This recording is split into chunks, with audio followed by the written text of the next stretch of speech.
Hello, Kevin. This is Julien. We have an appointment at this time. Yes. How are I'm you ready. doing? Hi. Oh, I'm very glad to talk to you. I've been very happy with all the work you're doing as a galactic counselor for transitioning into 4D and 5D. Cool. I didn't realize I was part of such a large council, but I know what you're talking about. I'm familiar. So, what brings you to want to have a chat? So I've been, I guess, on this kind of path my whole life. I've kind of had a reality check the last 6 months or so. I've kind of come up to speed on all the information that's come out about the different races in the Galactic Federation, and so I've been aware of the transition going on, and I've been meditating like 2 or 3 hours a day for about 40 years, and wow. kind of been, kind of tracking, and then I was kind of different levels of my consciousness were aware of all these things. So it's kind of all crystallized now, and kind of I have a pretty good picture of what's going on. Very good. I want to talk to you to help. Yeah, that's great. So mostly I wanted to talk to you to kind of get some contact and communication with the Pleiadians and my higher self and that kind of thing. Sure. Just kind of to see how I was, doing, and there's things. So my communications are kind of more on the subtle levels, and they're not real concrete to me. I mean, the communications go on, but they're not like on speaking terms or visualizations. I have those kind of things, generally, and was generally aware of these things. So it's kind of more just breaking down the barriers I had before and all that kind of stuff. So, do you share a lot of sort of the subtle stuff that you get with people?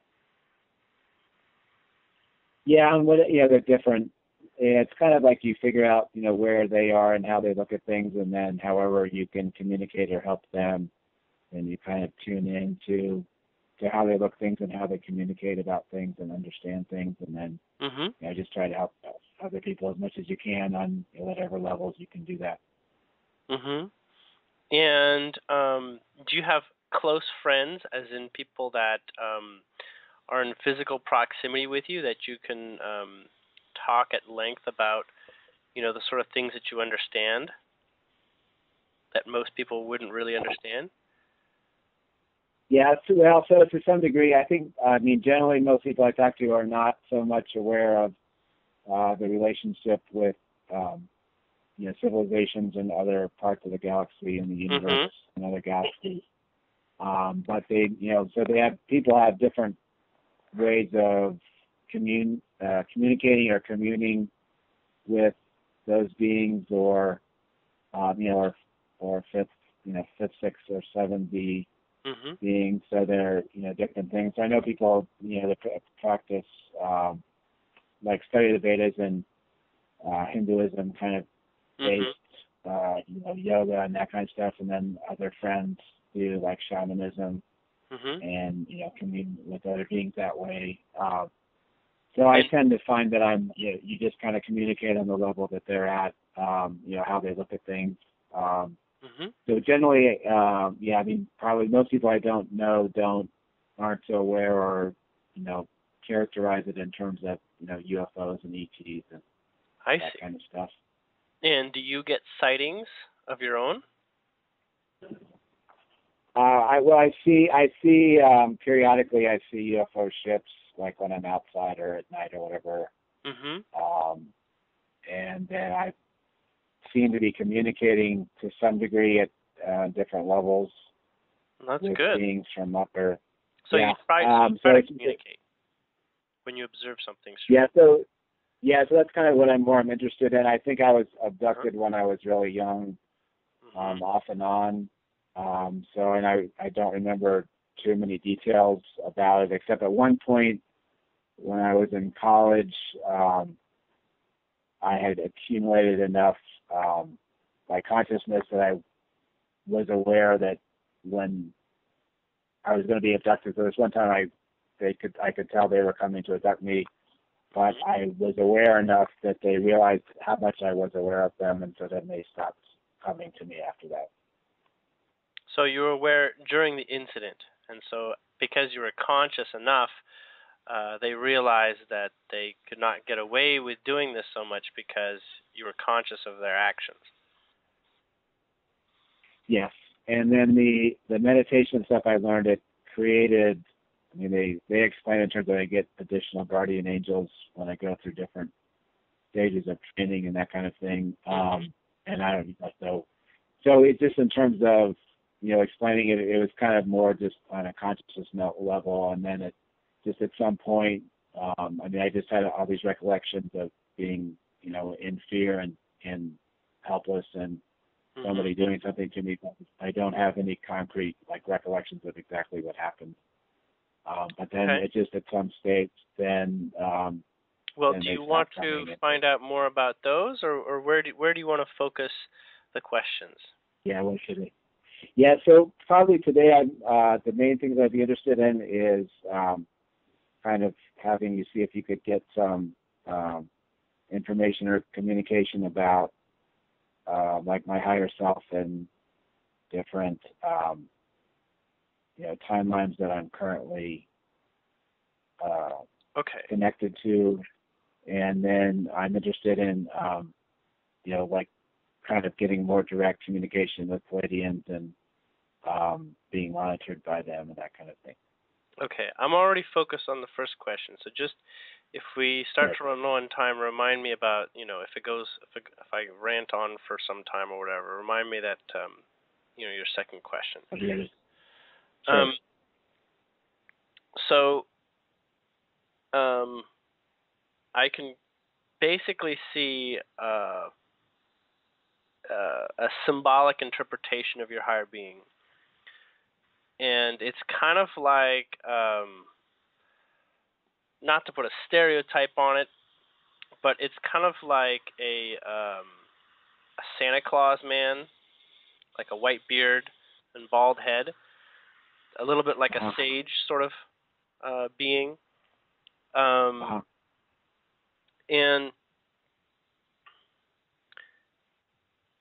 I'm just going to go through phases. I don't know exactly what comes up next, so I will go through like a pause because they'll show me, or this one will show me what he wants to in chunks. Yeah. So I'm just going to go one step at a time.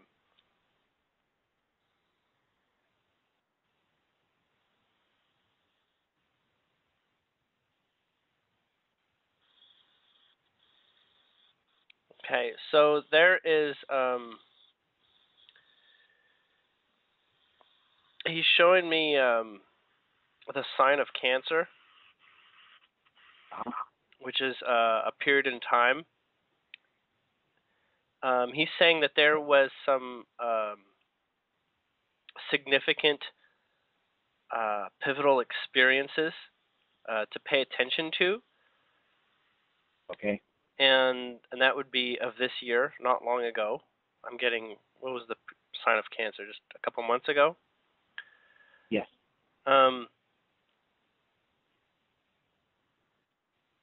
So that should give you a really, during that time, in fact, a span of maybe, more specifically around 9 days or so would have been intense. But for about 3 weeks, the theme of emerging timelines and divergent decisions, as in choice to leave a certain degree of your past in the past in exchange for a new future. But you still live with the option of sort of like the extreme path, the old path, and sort of what I'm going to call your heart path. That's the path that you operate on by default. So at any time that you become more conscious or more, or have a greater intent, or become inspired to go deeper, then you can take the path that would seem to be more resistance. But really, it's the path of engaging the challenge of the mind holding too much of the reins over your time here. And then there's the letting go and going back into old patterns. But you were presented at a time where the old patterns basically had the best opportunity to begin being let go, as if some illusions were clearly indicated within that. Do you see that? Yes. Okay. So the timelines are, well, I'm getting you already familiar with timelines. What might be of use is actually talking even more so on what makes one timeline different from the other from a functional point of view. As in, why even talk about more than one timeline, so to speak? Okay? Yes. Because the factors are really quite interesting.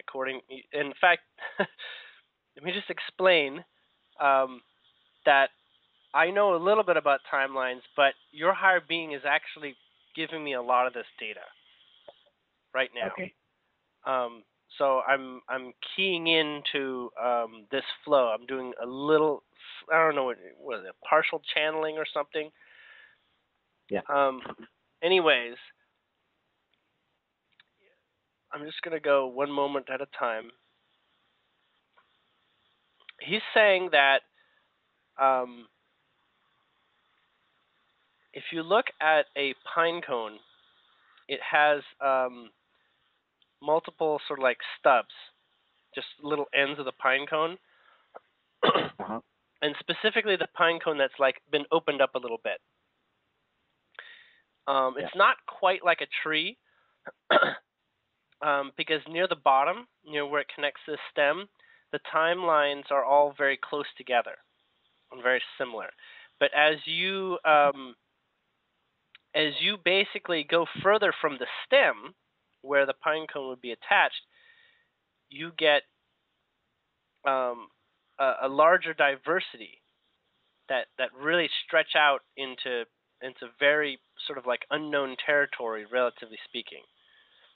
And I can't really tell where the stem actually derives. He's not showing me the stem. All I know is that you have like a really open stretched out area, and you have a very condensed, packed area, like the dense end of the pine cone. Now, with regards to the dense parts of the pine cone, those are all the very predictable timelines based on acting on dense energy. We can call them lower vibrations, but we can also say this world is a lower vibrational frequency, thus causing what appears to be more density than the lighter realms, the lighter choices, the lighter frequencies that also denote the higher mind and the subtle in the way that we receive guidance from other races and through our higher being. So essentially, the paths that would have you follow your higher being more and more are have very, very different paths involved. It's very the sky's the limit sort of thing, but in fact, you do have particular choices, and there's about 8 or 9 or so with regards to paths that can lead you down a long, considerably prosperous life, observing your heart and your soul, and discovering your past lives, and developing relations with those that are of a higher vibration, such as those that are, not on the planet or not from the planet. but there's about 24 timelines that represent a relationship with the more physical world, with the more with your surroundings and things that are relatively quote unquote more 3D. Yeah. It's not that you aren't. It's not that you're going to sleep or something. It's that you find ways of relating and working with people and with circumstances in wholly creative ways. And so these timeline, sort of like the difference between the lighter ones and the denser ones, comes about through your intention alone. Apparently, you have enough knowledge and enough. In fact, you always have enough knowledge, but you specifically have everything you need to make decisions, to have intentions, strong intentions. And I could talk about, all, 30 different timelines specifics, but, from my position, I'm not even sure where to start. Now, at the same time, there's a degree of me sharing a certain amount of a timeline, as in if I get, and because I'm unbiased, it's a little bit easier for me to see it than yourself, because your mind might get in the way, so to speak. Yeah. But from my perspective, the timelines that I'm going to see are the ones that I'm more resonant with. So I alone can't give you a fully unbiased perspective. Does that make sense? Yeah. So so that's very interesting, and that all ties in with what I'm aware of. So actually, my the things I'm thinking about that I need help with or whatever are how to negotiate the kind of moving through the choices between the different timelines. So I'm kind of aware of that. There's like parallel paths, and similar to the lighter densities or higher densities, and similar to the lower. Okay. So it's more like I'm kind of doing those things in parallel, but it's kind of like how I should be like navigating it. Your higher being's wanting to sort of like interrupt. I'm sorry if it sounds like I'm wanting That's fine. But he's wanting to interrupt before I forget what he was keying in on. So the real deal here is the relationship with the mind and the higher being. And you identify with your mind, which is, just fine, as like everybody does. And your higher being has an opportunity to have more presence. Now, already it has a lot of presence, as in you do access the subtle. You do recognize synchronicities. You do consider things that most people's minds would not consider.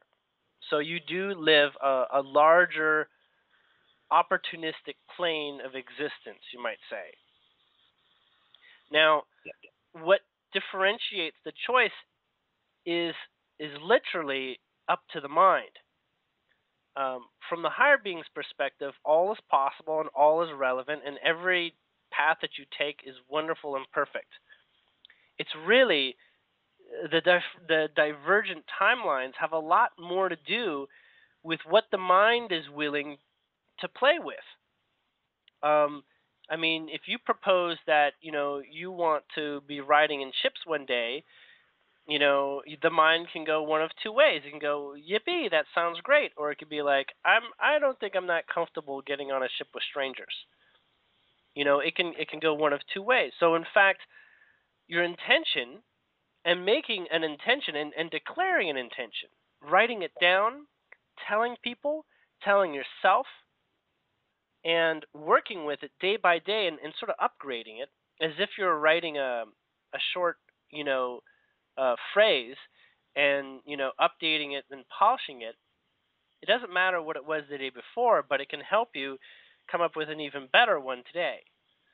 So you work with the intention, and that is massaging and sort of informing the mind and the subconscious part of the mind, and helping it give its feedback, helping you relax it into an intention. Because many of our intentions are kind of fantastical, right? They would have to be. Yeah. Otherwise, we'd already be living our intention. And we are. We are living past intentions. Only since, what was it, July or August or something, you've actually identified intentions, in what you're looking to now, apparently, is following intention by actually working with the mind's comfort levels and the mind's way that it discovers. Because you don't go forward without the mind entirely. You have a great stillness with yours, so you have a very large level of flexibility, but you could always be more flexible and you can always be less flexible, so to speak. And at this particular time right now, there is there's sort of like being money, like energy, being handed out to the courageous and the bold. And your higher being is confirming this. At this time, the funding is basically the direction that you choose in terms of your intention, and what you choose to be your intention is going to have much greater frequency of fulfillment than has been seen before. So you're literally more empowered to what you might have known as taking risks. Does that make sense? Yes. This is more than any other time that you've ever had in your life. Literally. Yeah. It doesn't mean that this has to be an extremely difficult part of life. In fact, it's the opposite. Things that you can do now are much easier than you could do 6 months, a year ago. In fact, they'd be comparatively considered a breeze. Yeah. So this is the place in time where, I could talk about all the different things and aspirations that, are the symbolic representation of aspirations that you've had. But you're in a position right now to literally live your life's dreams. And there's ways to take a slower approach, a more calm approach with the mind, and there's ways to do it really quickly. And essentially, the entire gamut of slow to more quickly than you're likely to be very comfortable with is on the table. In fact, you're in a position where you could literally walk away from whatever you know right now, without your bank account, without your car, without anything, and find yourself even happier wherever your feet lead you. And have no need for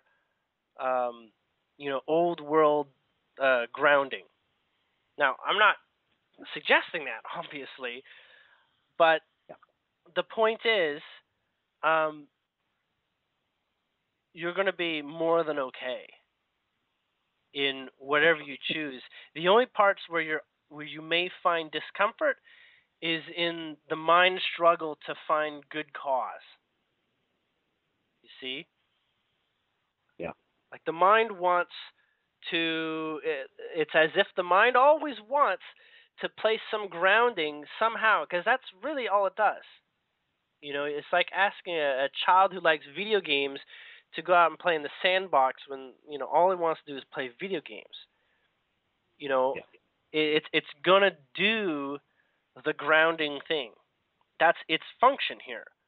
Higher being is very loosey-goosey. I mean, he's not that loosey goosey, but he is. He's very open. He's extremely flexible, and really, he's willing to participate with the mind.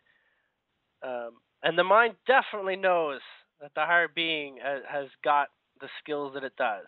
It already knows, what the potentials are. It just doesn't necessarily trust them. Now, with regards to the direction of meeting the extraterrestrial families, that is just about on every timeline. Maybe like 90% of your timelines have that in your future. Anywhere from a year and a half from now in physicality to probably a maximum of 10 years from now. Now, it's not that the world will progress and, ETs may be showing up in a year from now and you're not going to see them for 10 years. They're going to show up either in 10 years or like a year and a half for you. Now, because I'm speaking to you on this, because I'm involved in this perception and projection, this is also my timeline. This is also my timeline opportunities. Does that make sense? Yes. Okay. So you're kind of doing me a favor, or at least your higher being is doing me kind of a favor by helping me out with that too. Good. Well, that's usually how it should work, I think. But you're... Yeah, so, I mean, I'm kind of aware that I'm ready kind of like to jump off, but so it's kind of more the engaging that is higher timelines kind of thing. Well, the engaging is the learning to trust your intentions. You can't have an intention that can't come true. Now, you might say, well, I want to be president, right? And I would say not that many people actually desire to be president. So, in fact, that's not as strong as intention as your other 30 intentions. Yeah. That makes sense. And there are lots of short-term intentions. Lots of things where, like, I would like to be a firefighter only for like 6 months. After that, I'd like to move on. I'd like to go to Tahiti for, a couple months. But then, I'd like to move on. I don't want to make my home in Tahiti or something. So there's lots of short-term intentions. And what I'm saying is that even the short-term intentions have more life now than ever. Yeah. Okay? And this is interesting. Something that's been coming up for me recently is coming up again. And I had another session with somebody. Same thing. Listen to the sound of dolphins, like recordings of dolphins. Okay. There is a subconscious communication there that will tap into your DNA.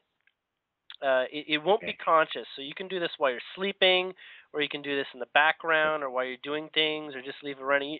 You don't have to focus on it so much. You just leave it, dolphin sounds, dolphin talking in the background, and that's it's gonna activate parts of your DNA in ways that will support your boldness. Okay. There's something. Well, actually,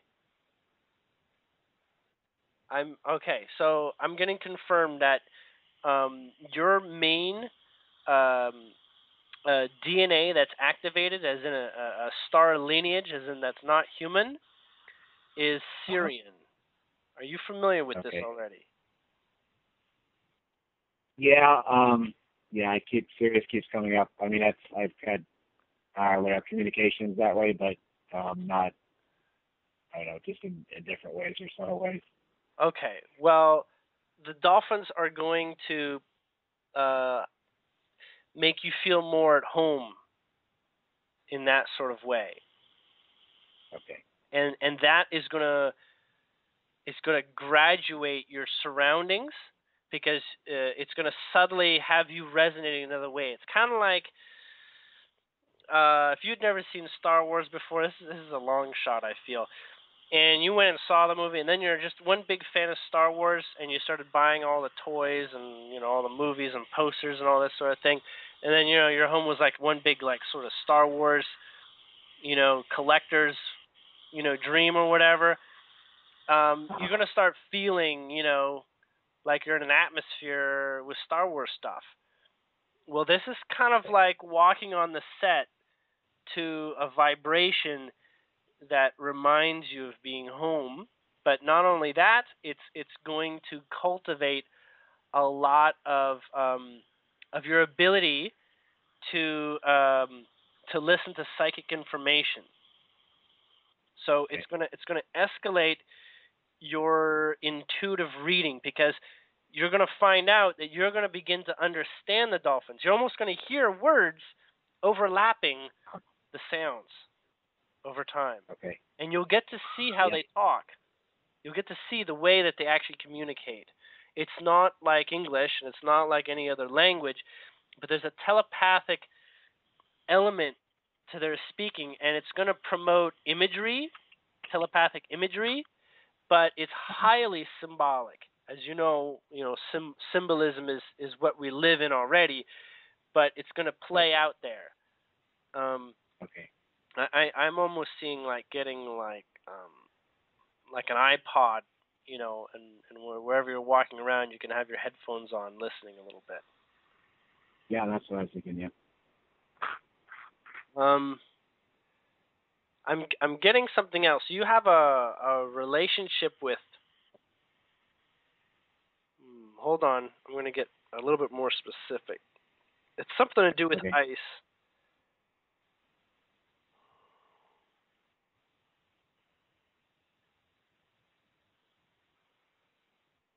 Okay.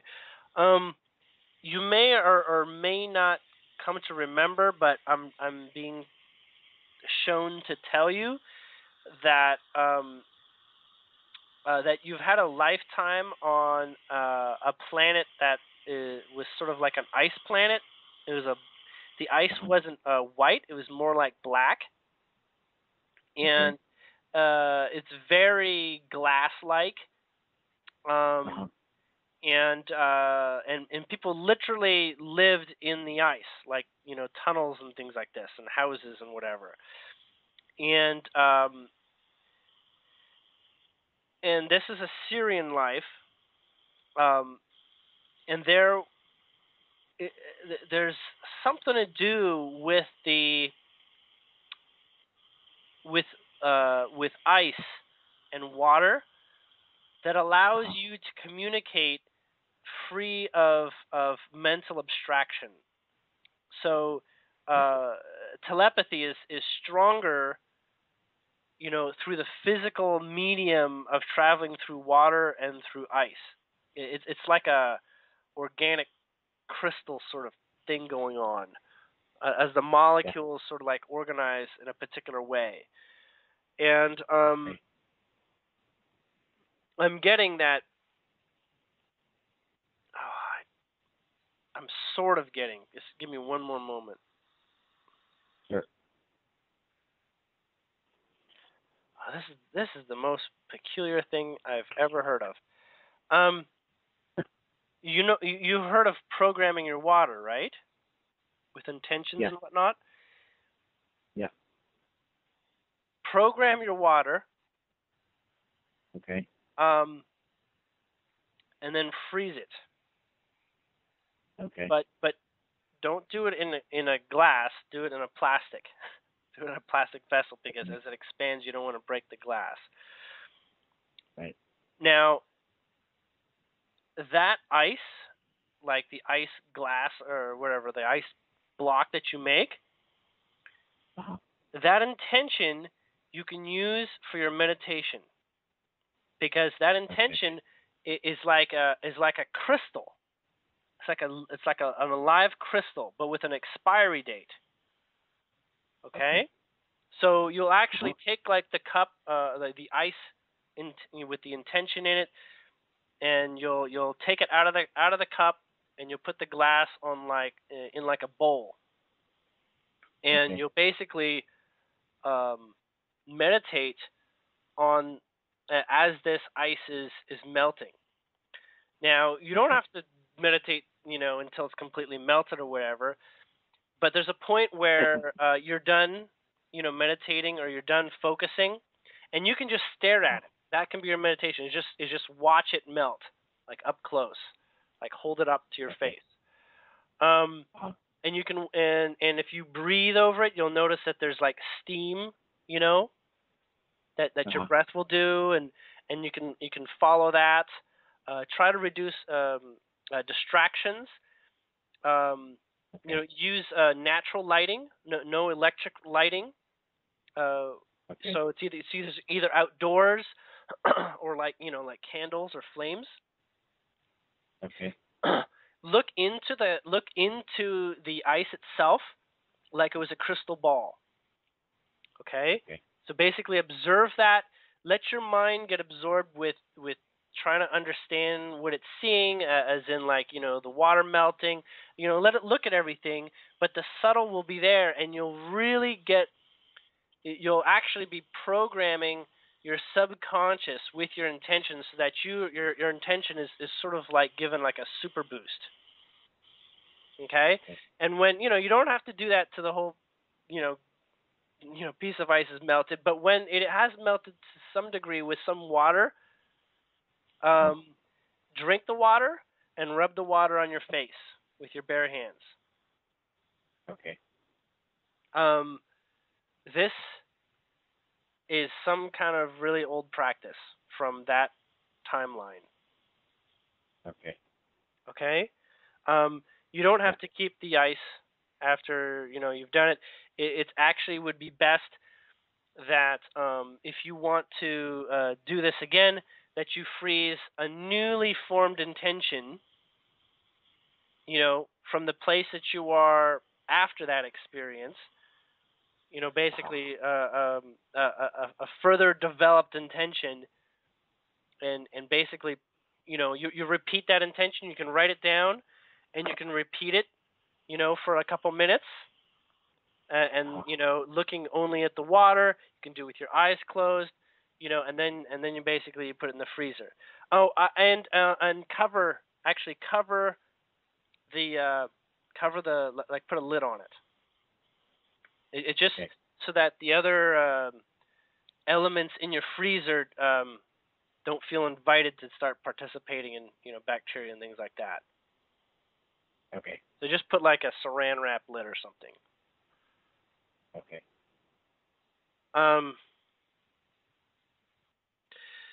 This is I don't know. Do you live in a northern hemisphere area, like north, where you get ice in the winter, or are you in a more like in the south? Yeah, I'm in Denver. So you get ice during the winter, right? And you get icicles and all that? Yes. Whenever you see icicles, well, not whenever, but take the time to meditate on icicles. Okay. This also will return you to this place where you actually have a high affinity for working this way. So it's gonna promote a great deal of instinctual success, instinctual processing. Okay. And it's gonna help bridge that lifetime a bit closer too, because you'll get a little bit more of that way of thinking, of that individual past life way of thinking. Okay. All right. Great. Yep. Now, you wanted to talk about furthering communication. Yeah.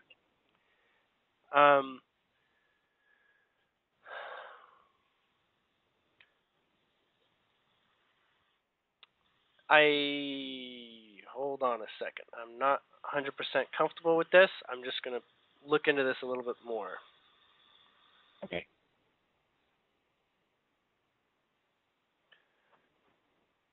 There are three ways, and I'm going to talk with the greatest measure of efficacy to the least, but they're all high ways of doing this. The first is to find somebody who channels. Okay. Like find a personal channeler. Okay? Okay. They can be mainstream. They don't have to be mainstream. There's people who can do this. Secondarily, you can learn to do it yourself with someone's help and recording and, sort of, posing your questions to the channel as you. Okay. You can learn to do this. This is not exactly where you're headed. Exactly. You're not quite, headed down the path of being a channel, but everybody has the ability, is what I'm being told. Okay? Okay. And you have the degree of focus and mental discipline to pick it up pretty well, should you choose to study it and whatnot. Okay? That's one. The second is to do automatic writing. You familiar with automatic writing? Yes. Okay. Automatic writing should work really well for you. Intention is very strong. Look at it a little bit like a Ouija board. Okay. You specify who you what you're open to getting. You leave it open and you eliminate everyone that you don't want to show up. You know what I mean? So you be clear about the space and what you want to talk about. Okay? Because just asking for Pleiadians, there's some really crummy Pleiadians out there. Okay, I'm just going to say that. There's some that don't have people's best interests in mind. Automatic writing. There is the sound of an Indian sitar, where it does like this plucking, like ding, ding, ding, or something like that. It's just like 3 or 4 notes, and it's real low and it's real slow. I believe something called like tambura. It might be called tambura. Anyways, use that when you're doing your writing channeling. It's eerily slow pace, and it will attune your mind. So your mind will get out of the way to some degree. Okay. You may do use the medium that you're best with writing more quickly. So if you're faster at typing, then do typing. If you're faster at handwriting, use handwriting. Okay. Now the third one is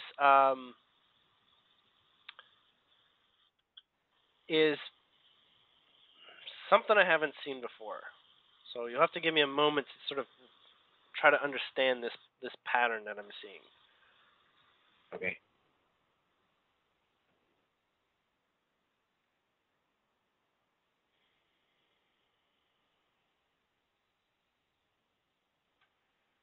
Well, I sort of understand it, but it seems to be a more developed version of something that I knew, and that's to do dreamscaping. So you set an intention before you go to bed, and you have an alarm that wakes you up in the morning, so that you don't necessarily wake up naturally, and you write down what your dream had. Okay. The intention before you go to bed will be like, I'd like to communicate, and I'd especially like to have some information in context to my relationship with you or whatever when my alarm wakes me up, so that I can write it down. But I'm getting that the alarm has to be non-abrasive. Most of our alarms are very abrasive and use harmonics that are not comfortable. Find some sort of alarm that's more natural. or basically plays a song or a tune, like the beginnings of a song or something. I know that iPhones can do this. They can play a song, I think, instead of an alarm. Yeah. So something like that, but not like rink, rink or Yeah. creepy sounds. Bells, chimes is about the most abrasive, but you have to have an opportunity to not wake up. So it can't be like so loud, like it's sitting on your head. It just has to be tingling enough to give you an opportunity to sit up, because you may be in the middle of a conversation, so to speak, and you'll want it to not be so abrasive that it yanks you out, but it can make you conscious enough so that you may continue maybe for a couple minutes following it. But you don't turn the alarm off. No snooze. Okay? It has to be going on so that it distracts your mind just enough so that you can listen to the rest or wrap up the dream. But don't set this alarm before you would normally get up. I mean, set it a little bit earlier, because you're going to take notes, and you can use like a tape recorder or a voice recorder, like on a lot of smartphones. You just voice record anything, just whatever, just blab your mouth off, and feel okay saying it wrong, because sometimes saying it wrong is the right thing to do. Okay? So there's no right or wrong in judgment of whatever you decide to say, but give yourself, you're telling somebody, I had a weird dream last night, and you just talk about it. Okay? You can look back on this recording whenever you want to. You can listen to it 5 minutes later or whatever, but the recording's created for your mind to resolve. Okay, so your mind is now getting acclimated to what can be said, or what was said, or what the experience was. But use it directly in context to what you asked for the night before. Okay? So if you're writing it down, write down your question at the top of the page, and then, don't read it too much when you wake up. Just try to ignore what you wrote and just be unbiased and write down whatever it is. Don't try to solve it in the moment. Just get it out. Just get it out and then think about it. Okay? That is going to be ridiculously successful for you too. Those 3 methodologies. Okay. That sounds very good. Now, you, your higher being's telling me that you're very, very close to recognizing telepathy. You sort of do, and it's true. It's very subtle. It's on the subtle level. It's almost on the am I imagining things? And you are, because telepathy it functions through imagination. Okay? Messages function through the imagination. In fact, your higher being is saying, what do you think it is? I mean, that's what imagination's for. It is for broader communication. So give it more value, give it more credence. Know that your mind will try to curb interpretations, because your mind doesn't want to, maybe venture down some rabbit holes, Like maybe you don't, give a whip about, presidents and their elections and everything like that, but you might get some things that talk about presidents. You're like, I don't want to talk about presidents. I don't care about presidents, But there might actually be valuable information. It's just using the methodology of the symbolic energy of president. It doesn't mean you're dealing with the president here, but there may be real truth within something. And even like, I know that, mainstream media is relatively controversial with regards to how useful it is. But it is as useful as your intention is for what you get out of it. Now, if your intention is to be a couch potato, it's not going to do a lot of good for you. But if your intention is to read the collective consciousness, then you'll get messages that will explain the collective consciousness through the news media. You'll be able to almost like read the subtext or read between the lines, if you know what I mean, right? Yeah. And when you can see perhaps the illusory message for what it is, and you move beyond the programming. You're like, yeah, that's programming.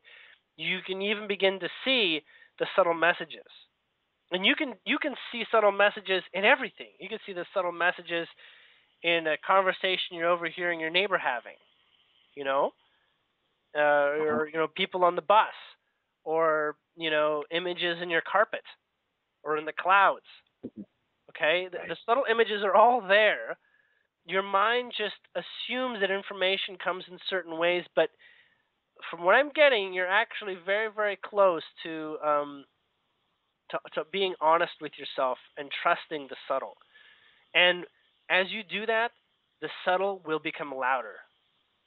And you're just going to take it from me. The subtle becomes louder. I'm not psychic.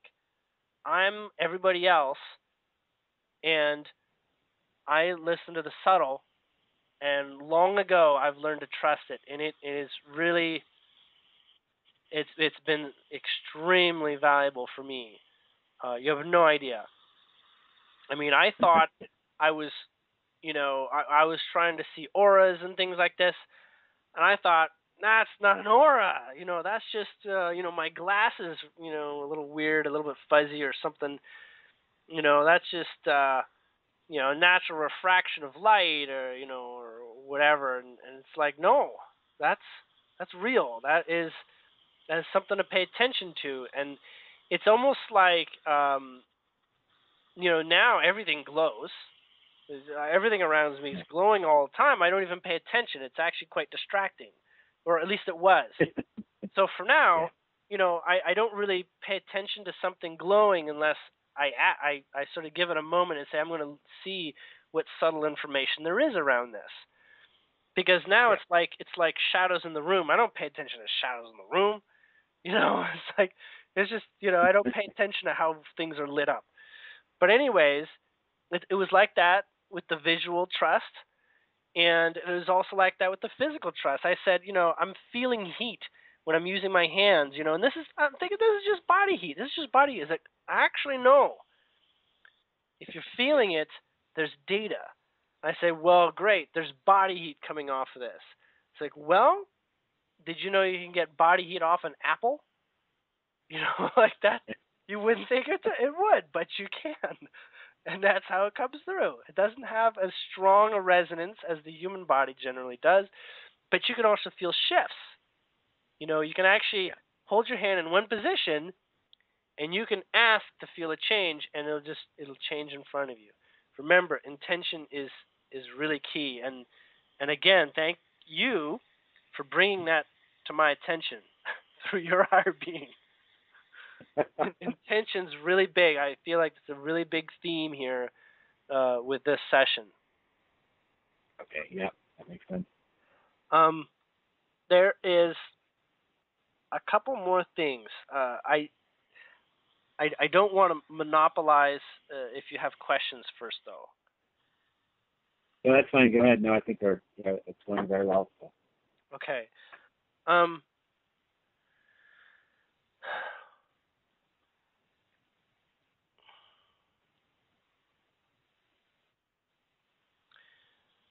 You have incense?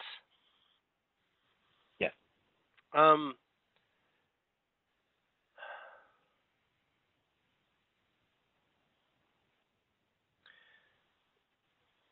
There is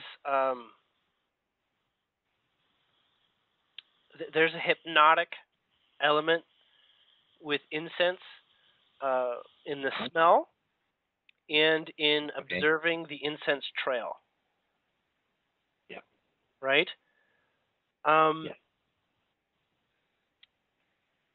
find an incense and use it in a particular circumstance, like like a scent that you're not familiar with or not very familiar with, right? Yeah. Use like say you're on the beach or something. Use this incense. Observe it until it burns all the way down. So you're actually observing the entire incense stick burning and focusing on the ember and on the smoke. This creates a memory scent association.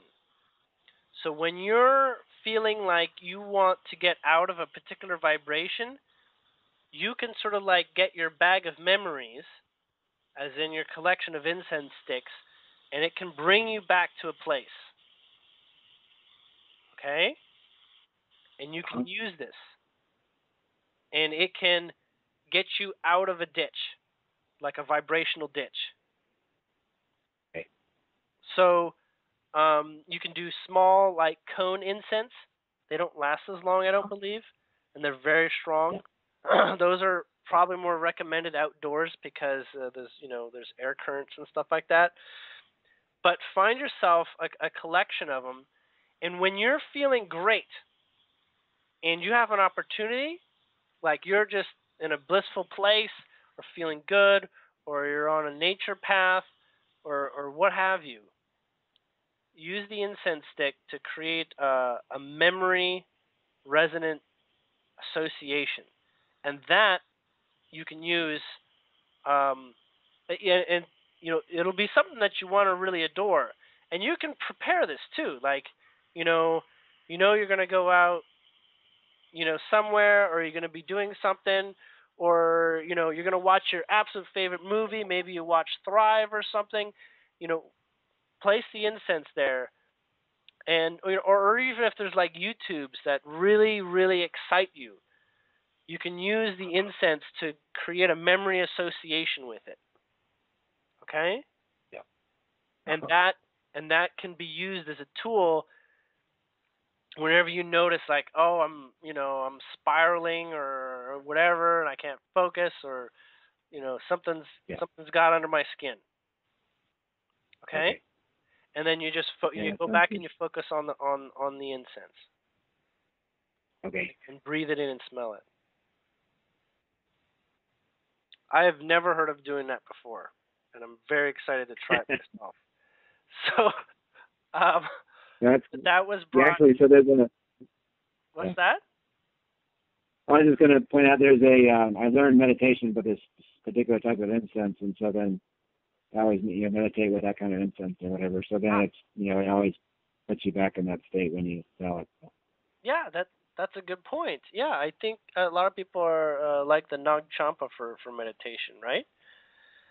Right. But, or sandalwood or something like that. But I'm getting that there are a variety of alternative incenses out there. You can get them at like smoke shops and things, I'm guessing. And and this can basically change things very quickly, especially if you think your whole day is going to be ruined because I don't know, a bill you didn't want to pay or something. I'm not saying that's the case, but but that was passed in, and I'm sensing, yes, you already know exactly what I'm talking about better than I do. I'm kind of the one learning here. So thank you for that. Sure.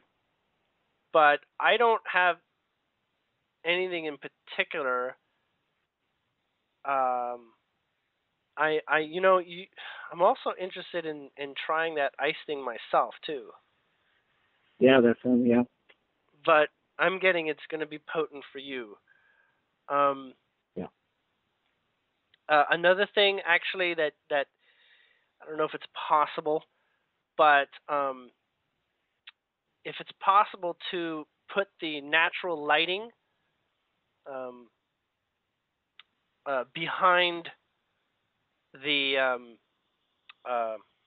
ice cube, so that the lighting, like a candle, whatever, is on the other side, so that The candle is not in your actual visual spectrum. It's like being blocked out. So you're looking through the shadow of it. Does that make sense? Yeah. Okay. And you're allowed to create artificial melting. So if you want to go fast, you can use a blow dryer, I'm getting, but, that's not really the point. That might be more distracting than helpful. Yeah. But that's, it's like this strange crystal ball feeling I'm getting out of that. Okay. Anyways, if that's it, I guess we'll wrap up. Okay, great. Yeah, then maybe I'll set up another session in a couple weeks or something. Sure. Yeah. I'd love to hear from you. Let me know if if anything's changed, if if anything that's come up today has brought about experiences that you want to share again with me or something like that. I'd love to hear about it. Okay, that sounds great. Yeah, and I want to let you know, I mean, what you set up now it's one of the most amazing ways of helping people, evolve and transition and, kind of get in touch with all the stuff they need to get in touch with. And then just, also to realize, that there's a path you can take and it can be, a lot more comfortable than it could be otherwise. And, all those things. So, so it's really amazing. And just the kind of the way you can just, connect with people that way, it's really unique. And I think it's one of the most powerful kinds of helping people that I've heard of. Oh, well, thank you. Thank you. I appreciate your words. I can feel them, and it does mean a lot to me. I definitely love doing this. So, great. Thank you very much. And I guess I'll see you sometime in the future. Yeah, I'm sure we will. All right. Well, good night. All right. Thanks again. Good night. Take care. Thank you. Bye-bye. Take care. Bye-bye.